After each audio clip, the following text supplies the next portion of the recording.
Bienvenue à bord. Aujourd'hui, on prend 100% de nos responsabilités par rapport à notre vie. Donc, effectivement, on peut se sentir un peu, par exemple, dans l'incertitude, la peur, le doute par rapport à ce qui est en train de nous arriver, par rapport à ce qui va se passer après, comment va être la vie après le confinement, est-ce qu'il y aura une deuxième vague de virus ou pas, enfin bref, tout ça, c'est normal.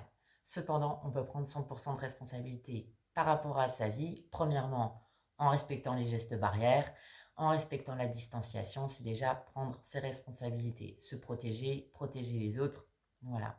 Ensuite, prendre responsabilité à 100% de sa propre vie, c'est aussi, dès le matin, dès qu'on se lève, se dire dans quel état d'esprit je vais commencer ma journée. Donc, en général, quand on commence sa journée, encore dans son lit même, on vient de se réveiller, on va avoir de la gratitude, de la reconnaissance pour tout ce que l'on a déjà. Parce que si vous êtes en train de regarder cette vidéo, ça veut dire qu'on a déjà un petit peu plus que beaucoup de gens sur cette planète. Donc, on va avoir de la reconnaissance, on va, comment dire, vibrer quelque chose de très positif. Et comme on l'a vu dans d'autres vidéos, tout simplement, on est fréquence. Voilà, le jaune a une fréquence, le rouge, le bleu, le violet, tout est fréquence. Donc, notre corps avec notre cœur, tac, tac, tac, tac, tac, tac, on émet une fréquence. Si on est dans la reconnaissance dès le matin, on prend 100% de responsabilité de commencer sa journée d'une manière positive. Positive, ça veut dire qu'on se donne la chance de passer une belle journée et surtout, quoi qu'il arrive, quel que soit l'obstacle, quels que soient les problèmes qui vont nous arriver, on va trouver une solution. C'est surtout ça. Prendre 100% de responsabilité par rapport à une situation, par rapport à sa vie, ça veut dire qu'on va toujours être tourné vers la solution. Ça veut dire qu'il n'y a pas de bonne ou de mauvaise décision. On prend une décision et on gère les conséquences qui vont avec. Tout simplement. Ça veut dire qu'on est en adéquation avec cette décision. On se dit que de toute façon, on veut vivre une vie pleinement jusqu'à la fin, surtout sans regret, le plus important. Et pour ne pas avoir de regrets, eh ben, on a une idée, on le fait. Et on gère les conséquences au moment où il y a des obstacles, des problèmes qui arrivent. De toute façon, on en sort toujours grandi.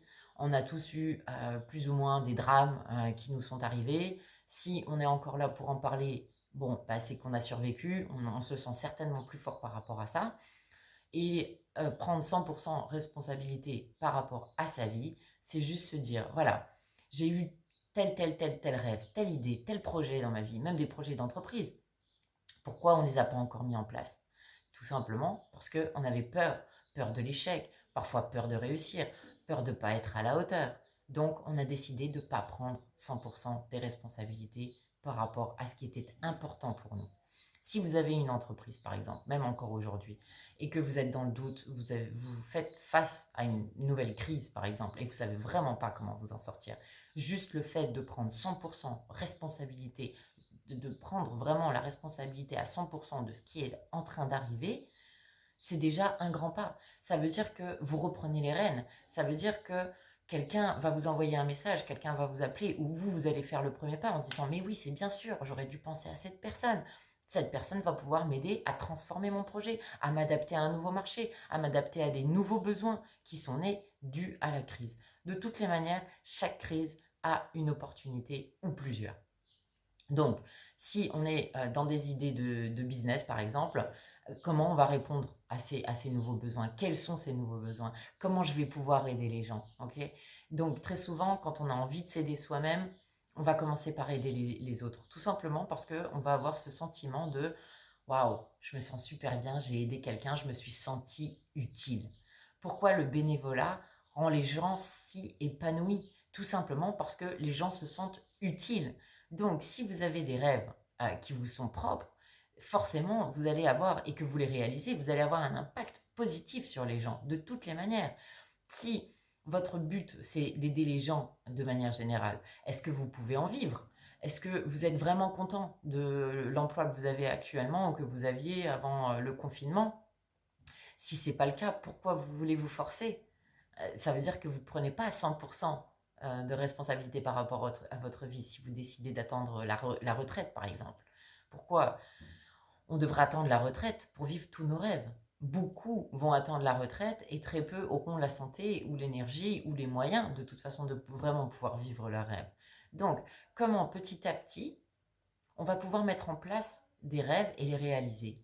Comment petit à petit, avec un plan d'action, on va pouvoir transformer une idée en projet? On va prendre 100% de responsabilité par rapport à ça, par rapport à son bien-être, par rapport au bien-être des autres. Parce que si vous rayonnez, si vous êtes lumière, vous allez forcément inspirer les gens. Donc, vous aurez forcément un impact positif sur les gens. Vous allez encourager les gens, juste à travers votre propre histoire, à ce que les gens réalisent aussi leurs rêves. Donc, prendre 100% en responsabilité de sa vie, ça veut dire aider les autres à prendre 100% de responsabilité de leur vie également. Dans mon cas, par exemple, j'ai eu un accident. Avant, j'étais sur la mer. Voilà, pendant 8 ans, je vivais, je travaillais sur l'eau, c'était absolument formidable. Et il s'est avéré que j'ai eu un accident. Mon corps a besoin d'un temps que je ne peux pas contrôler par rapport à la guérison totale avant de pouvoir retourner en mer. Cependant, ce que j'ai toujours fait depuis l'âge de 16 ans, c'est du coaching et de la formation. J'ai commencé par le coaching sportif et ensuite j'ai fait du coaching d'entrepreneurs il y a une quinzaine d'années. J'avais un réseau d'associations d'aide à la création d'entreprises où j'accompagnais les créateurs avec des idées à les transformer en projets en pensant et en écrivant leur business plan, leur plan d'affaires et à faire en sorte qu'ils puissent trouver les financements grâce à leur dossier pour créer leur entreprise si financement il y avait besoin, s'ils n'avaient pas le capital de départ. Donc, tous les entrepreneurs prennent 100% de responsabilité par rapport à leurs idées, par rapport à leur vie. Parce qu'ils décident de sauter le pas et de porter les conséquences et de gérer les conséquences et de se dire de toutes les façons il y aura des obstacles, mais aujourd'hui je porte mon projet, je le porte bien et voilà. Donc j'ai transformé cet accident en opportunité, je me suis dit coacher, former, c'est quelque chose que je sais faire. Qu'est-ce que je sais encore plus faire dont les gens ont besoin aujourd'hui? J'ai transformé mes rêves en réalité. Voilà ce que j'ai fait pendant des années. Pendant des années, j'ai pas voulu attendre la retraite pour vivre mes rêves. Donc, je me suis dit, ben voilà, c'est ce que je vais faire. Je vais créer une entreprise de formation et de coaching pour accompagner les gens vraiment de l'idée, tout simplement l'idée. Il n'y a pas besoin que ce soit vraiment travaillé, de l'idée au projet parce que je l'ai fait pendant très longtemps et je sais que ça marche, je sais comment ça fonctionne.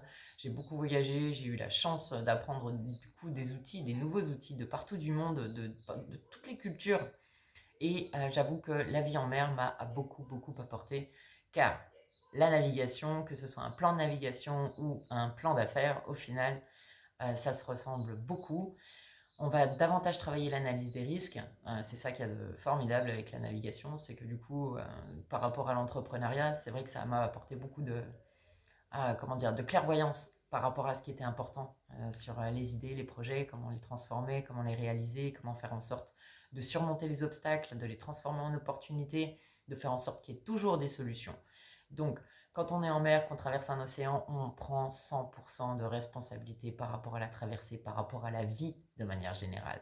Du coup, prendre 100% en responsabilité par rapport à la vie, ça relativise énormément la responsabilité par rapport au projet. Parce que là, on se dit vraiment, il y a forcément une solution. Je suis à terre, je suis sur la terre ferme, j'ai Internet, j'ai le téléphone, je peux contacter des gens si besoin, je peux faire des recherches, ce qu'on ne peut pas forcément faire au milieu de l'océan. Du coup, quand les gens me disent oui, mais tu sais, j'ai tel problème, il s'est passé ça, il s'est passé ça, je dis oui, d'accord. Retrouve-toi au milieu de l'océan avec un moteur qui explose, des voiles cassées, et après on reparlera de tes difficultés par rapport à ton projet dans cette vie sur Terre. Donc effectivement, prendre 100% de responsabilité par rapport à sa vie, ça veut dire ça, cette idée-là, elle est importante pour moi, je m'y mets dès maintenant, parce que j'ai tout le temps du monde, ok? On a tout le temps du monde pour réaliser son projet, mais il faut passer à l'action, il faut commencer quelque part. Donc si ton problème c'est juste de passer à l'action et de ne pas savoir comment passer à l'action, inscris-toi sur cette chaîne, ok? Abonne-toi à la chaîne, mets un petit like, partage avec ceux qui en ont besoin et tu vas recevoir avec la petite cloche aussi, tu pourras recevoir toutes les dernières vidéos qui vont te donner, on va dire, des petits ateliers ou alors des informations clés, des questions clés aussi. C'est très important de se poser les bonnes questions, prendre 100% de responsabilité par rapport à sa vie. Parfois, avant de trouver des solutions, il faut déjà savoir quelles questions se poser, ok, pour pouvoir entamer un processus de solution, vraiment. Voilà, j'espère que cette vidéo t'a plu. En tout cas, bienvenue sur la chaîne du rêve à la réalité.